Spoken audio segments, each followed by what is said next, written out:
Hello, രാവിലെ ഇന്ന് ചൊവ്വാഴ്ച ദിവസമാണ്. ചൊവ്വാഴ്ച ദിവസത്തെ ഒരു ചെറിയ ഷോർട്സാണ്. രാവിലെ ചൊവ്വാഴ്ചയായിട്ട് ഒരു ഭക്തിസാന്ദ്രമായ ഒരു ഡേ ആവട്ടെ എന്ന് വിചാരിച്ച് രാവിലെ തന്നെ അമ്പലത്തിലേക്ക് ഇറങ്ങുകയാണ്. അപ്പോൾ രാവിലെ ഞങ്ങൾ അമ്പലത്തിൽ ഇറങ്ങുന്നതിന് തൊട്ട് മുമ്പ് ഈ അമ്പലത്തിൽ പോകുമ്പോൾ പ്രത്യേകിച്ച് സമയമുണ്ട്. വണ്ടിക്ക് ബസ്സിന് സമയമുണ്ട്. ആ ബസ്സിൽ സമയത്തിന് ഇറങ്ങിയില്ല എന്നുണ്ടെങ്കിൽ ഞങ്ങൾ ഇന്ന് പെട്ടതുപോലെ പെടും. അപ്പോൾ ഇന്ന് ഞങ്ങൾ ഇറങ്ങിയപ്പോഴത്തേക്കും തന്നെ വണ്ടി പോയിരുന്നു. അത് കഴിഞ്ഞുള്ള വണ്ടിക്കാണ് ഞങ്ങൾ വന്നത്. അപ്പോൾ അതുകൊണ്ട് തന്നെ വെച്ച് സമയം താമസിച്ച് നല്ല രീതിയിൽ ലേറ്റായിട്ടാണ് നമ്മളവിടെ വരുന്നത്.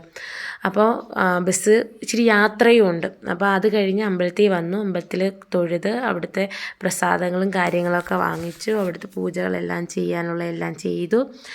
അങ്ങനെ കുറച്ച് സമയമൊക്കെ കഴിഞ്ഞപ്പോൾ ഇപ്പോൾ പറഞ്ഞല്ലോ ബസ്സിന് ഇതുണ്ടെന്ന്. അപ്പം അടുത്ത ബസ് വരുന്ന സമയത്ത് നമുക്ക് തിരിച്ച് കയറേണ്ടത് കൊണ്ട് അവിടെ ഒന്ന് പെട്ടെന്ന് എല്ലായിടമൊക്കെ ഒന്ന് തൊഴുത്.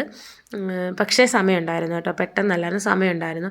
കാര്യം വണ്ടി ഉണ്ടെങ്കിലും അത് വിടാൻ ഇച്ചിരി താമസം ഉണ്ടായിരുന്നു. അതുകൊണ്ട് നമ്മൾ നല്ല രീതിയിൽ സാവധാനത്തിൽ എല്ലായിടവും തൊഴുത് ഇറങ്ങി. അപ്പോൾ പിന്നെ അവിടെ ഇരുന്ന് കുറച്ച് വീഡിയോസൊക്കെ എടുത്തു. ഇതാണ് കേട്ടോ അമ്പലം. ഇതിൻ്റെ താഴെ ഒരു അമ്പലമാണ്, അതാണ് നമ്മുടെ കുടുംബാമ്പലം. അപ്പോൾ ഇവിടെ എല്ലാം തൊഴുത് ഇത് പണ്ട് തൊട്ടേയുള്ള ആ ഒരു ഇരിപ്പിടമാണ്, അതൊരു നൊസ്റ്റുമാണ്. അപ്പോൾ അവിടേക്ക് ഇരുന്ന് കുറച്ച് വീഡിയോസൊക്കെ എടുത്തിട്ട് ഫോട്ടോസും ഒക്കെ എടുത്തു. അതിനുശേഷം നേരെ ബസ് കിട്ടിയ ബസ്സിൽ കയറിയിരുന്ന് പകുതി വന്നപ്പോൾ തഴുത്തല അമ്പലത്തിലെ ഉത്സവമായിരുന്നു. അപ്പോൾ അതിൻ്റെ ഗംഭീരമായ ആന എഴുന്നള്ളത്തും കാര്യങ്ങളുമൊക്കെ അടിപൊളിയായിരുന്നു. അപ്പോൾ അതെല്ലാം ബസ്സിൽ ഇരുന്ന് നല്ല രീതിയിൽ ബ്ലോക്ക് ആയതുകൊണ്ട് ഇതെല്ലാം കാണാൻ പറ്റി. അതെല്ലാം കഴിഞ്ഞ് ഒരു സമയമായി, ഏകദേശം ഒരു അരമണിക്കൂർ ഞങ്ങൾ ആ ബ്ലോക്കിൽ പെട്ടിട്ടുണ്ട്. അമ്മാതിരി തിരക്കായിരുന്നു. കാര്യം അതേപോലെ ആനകളും കാര്യങ്ങളൊക്കെ ഉണ്ടായിരുന്നു. അപ്പോൾ അത് കഴിഞ്ഞിട്ട് നേരെ ഞങ്ങൾ തിരുവാതിര പ്രാക്ടീസിനാണ് വന്നത്. അവിടെ വന്ന് കുറച്ച് നേരം പ്രാക്ടീസൊക്കെ കഴിഞ്ഞിട്ട് ഉച്ചയോടെ ഏകദേശം 1 മണി 1:30 ഞങ്ങൾ തിരിച്ച് വീട്ടിലേക്ക് വന്നത്.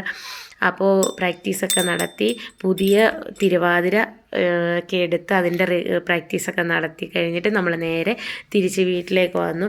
അപ്പോൾ ഇന്ന് ഇത്രയേ ഉള്ളൂ. വീഡിയോ ഇഷ്ടപ്പെട്ടിട്ടുണ്ടെങ്കിൽ ലൈക്ക് ചെയ്യാനും സബ്സ്ക്രൈബ് ചെയ്യാനും ഷെയർ ചെയ്യാനും ഒന്നും മറക്കരുത്. അപ്പോൾ ഓക്കെ, ബൈ.